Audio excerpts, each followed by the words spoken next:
Yan po guys, at nandito po tayo sa ating munting babuyan.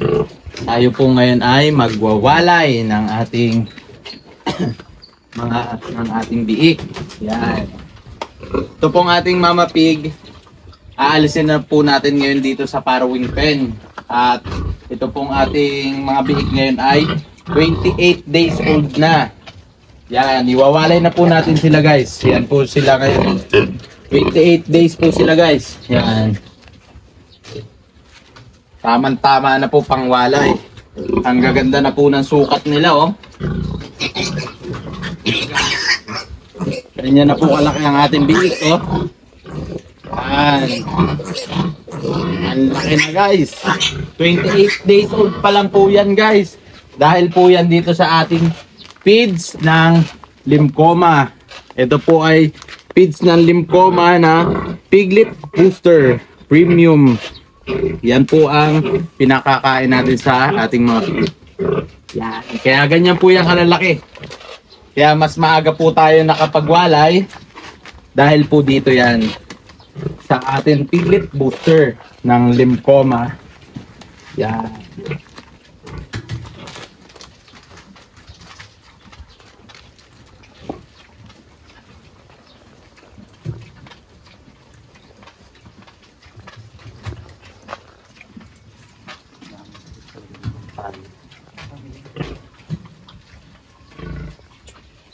Medyo nahihirapan lang po tayo ngayon guys magtagkal ng pintuan ng farrowing pen natin kasi may password.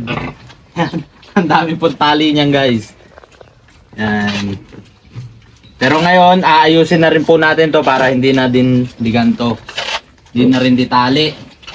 Nang mawala na ang password. Yung password po kasi yan eh. Oh. Yung mga tali po talaga yan.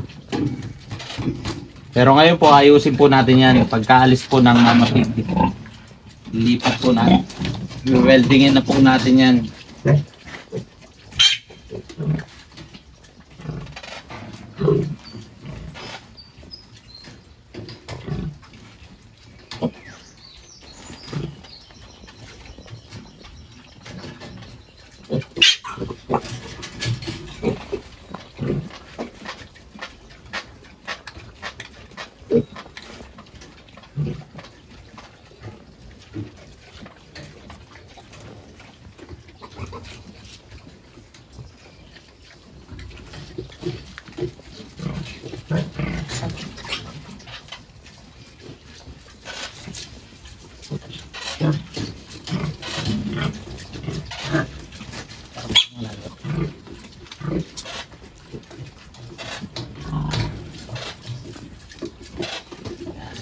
Ito po yung painuman ng ating mga biik. Dini-DIY lang po natin yan guys. DIY lang.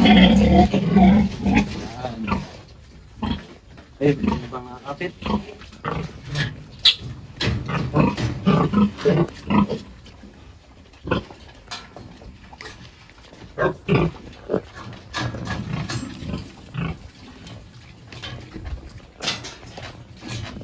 Password po yan guys, kaya nahihirapan po tayo maglabas ng inahin. Pero pakalabas po ng inahin, gagawa na po natin ang paraan yan para hindi na po yan ganyan.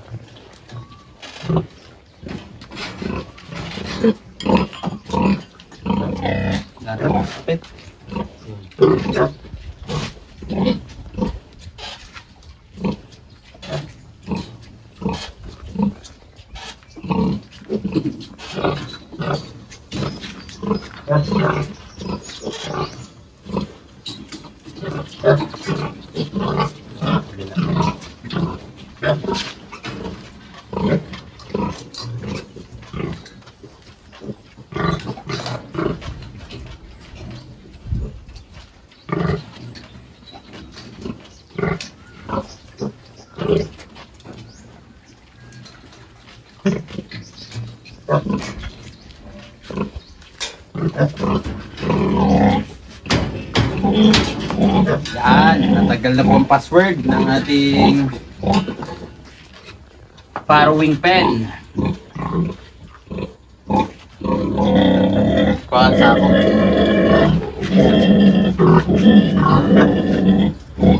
Ugaw.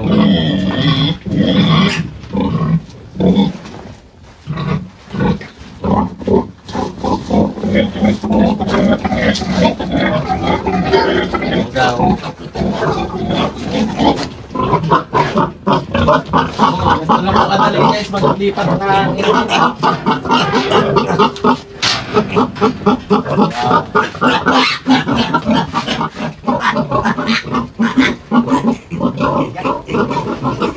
guys, nahiwalay na po natin ang ating Mama Pig.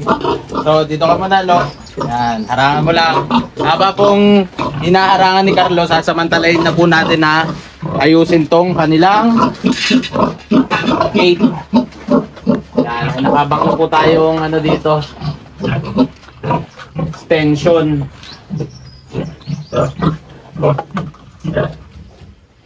Yan, welding na po natin yan para hindi na po ditali.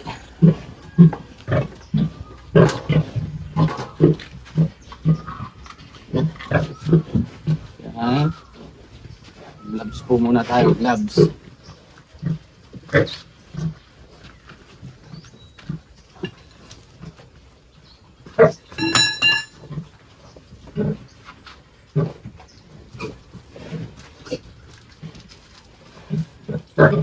Harangan mo muna sila dyan, Lo. Habang tayo ay nag-DIY nito.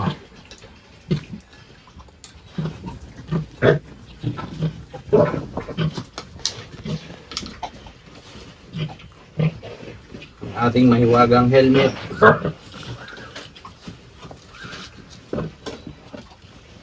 Cord.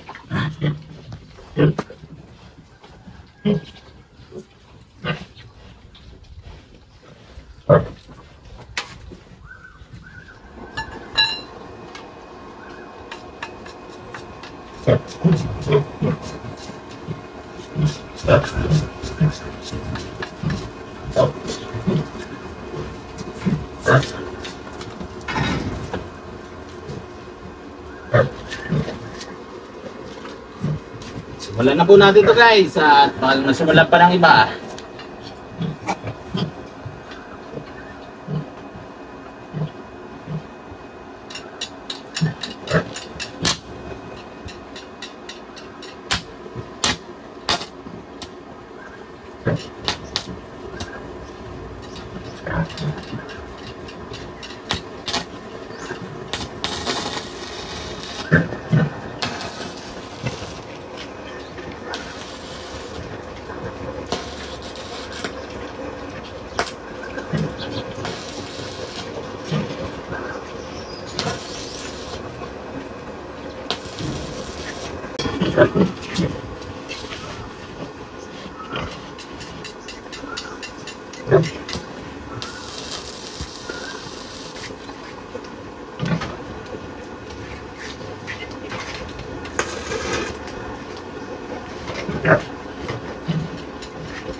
Yan.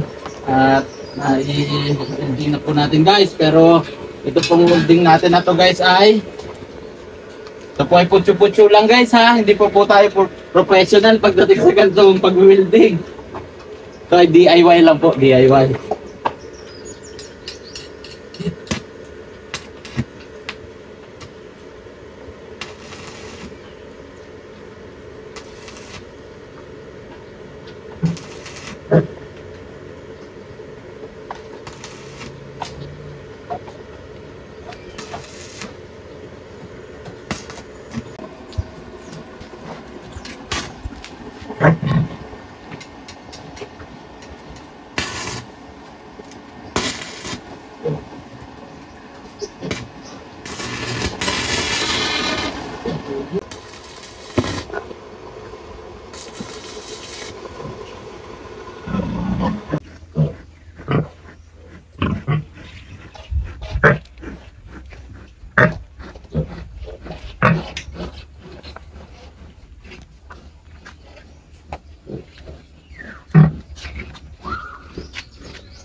Mamaya pag nag-ano na.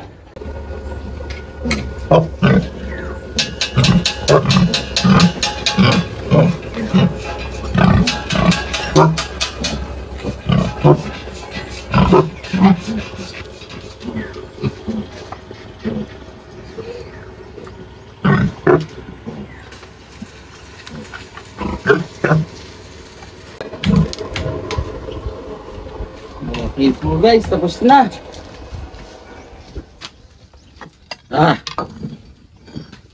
Tapos na po ang ating pintuan ng baboy. Mainit-init pa.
Yun.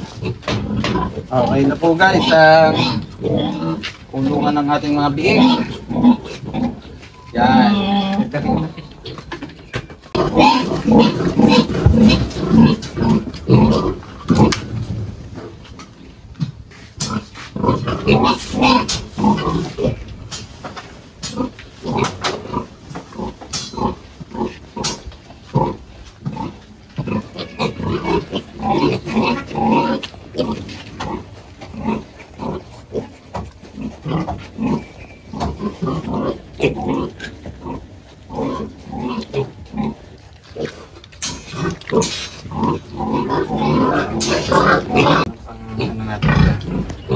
At saka po pala guys, babalik na po ulit natin itong ating DIY na pig drinker.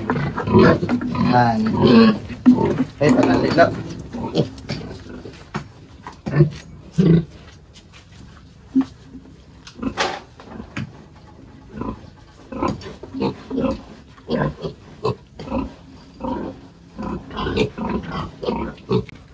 Yan, ito pong pig drinker nila guys.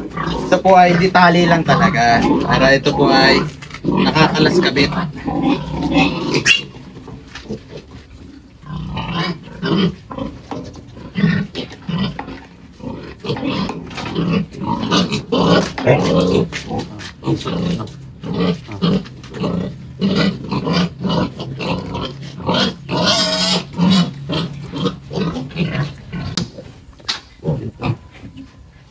Diyan mo.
DIY lang po yan guys, ang ating drinker.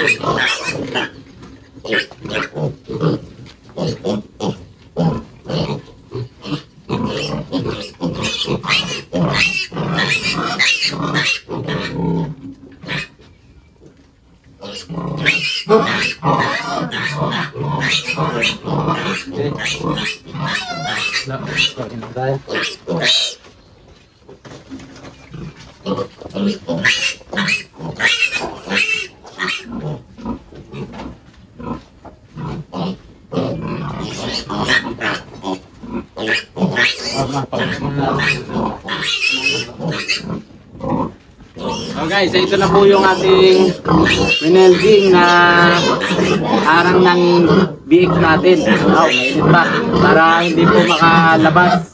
Wala na po yung tabing na sako dahil nilagyan na po natin itong mga arang sa kanyang pintuan. Okay? Ngayon naman po, maglilinis na tayo para makapagpakain na ng ating mga alaga.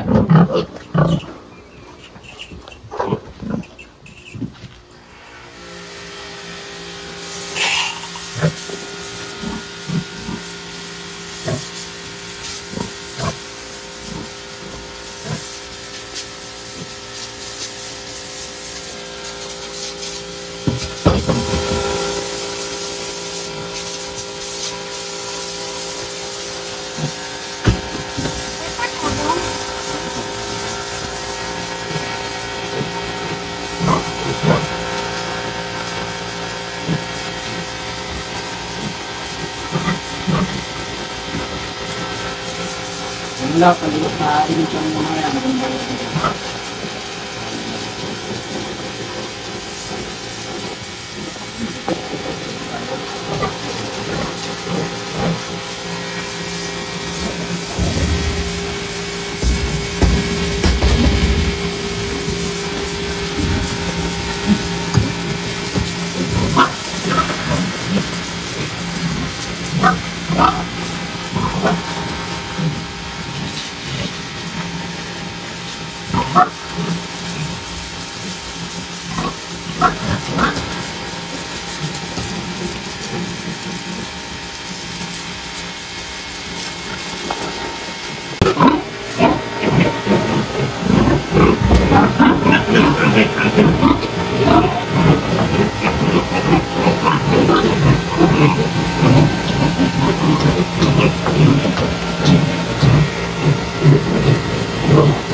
So guys, at tayo po ay magpapakain na ng ating mga inahin.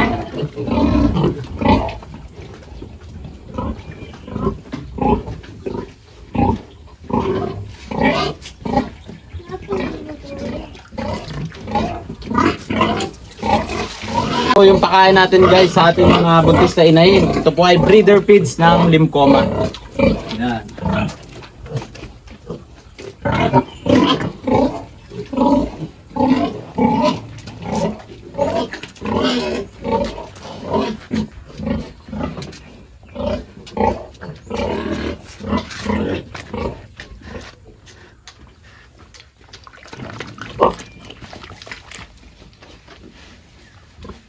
Breeder feeds po yan ang Limcoma.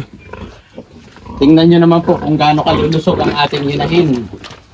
Yan, ito po ay 55 days old, ante yan. Buntis, yun naman pong isa, 42 days old, ante yan.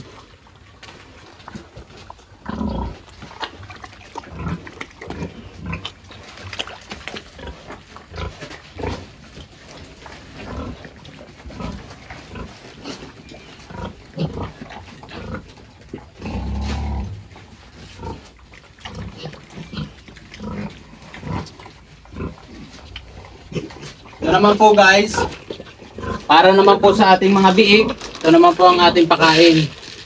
Ang ating piglet booster ng Limcoma. Yan. Ito po yan guys. Oh. Piglet booster. Ang pampakain natin, sinasabawan lang po natin. Para sila ay maging mag-anak.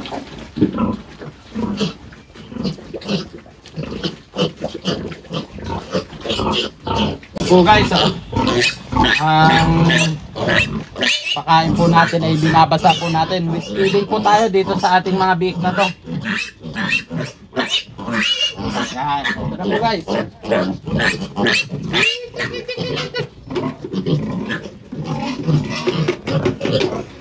Yan.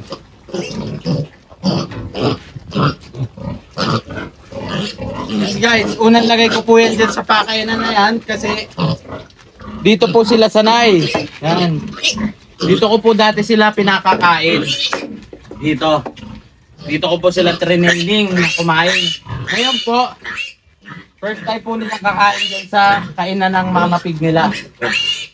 Yan. Dahil wala na po yung mama pig nila na ilipat na natin, sila na po ngayon ang kakain dyan sa kainan.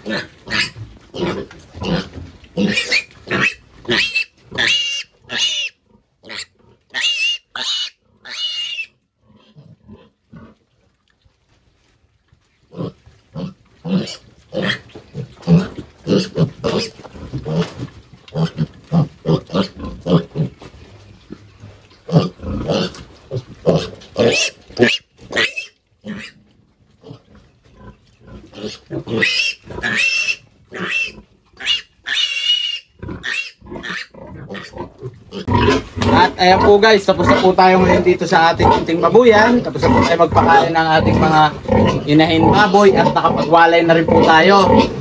Tapos na rin po natin pakainin at linisan ng ating mga biik. Yan. Ayan na po sila, nag-aanap na ng kanilang mama pig. Ito na po yung kanyang mama pig. Ito po guys, hindi na natin pinakain. Hindi ko po muna ito pinakain kasi bukas po, pupurgayin ko para makain niya po yung pamurga. Kasi ang bibigyan po natin bukas ay yung hinahalo na sa pagkain. Hindi po tayo mag-i-inject ng pamurga dahil mag-i-inject po ako ng vitamins at KDE para mabilis maglago po ang ating inahin. Okay? Okay, hanggang dito lang po guys ang ating video. Kung gusto nyo po, like and subscribe. Salamat. Peace.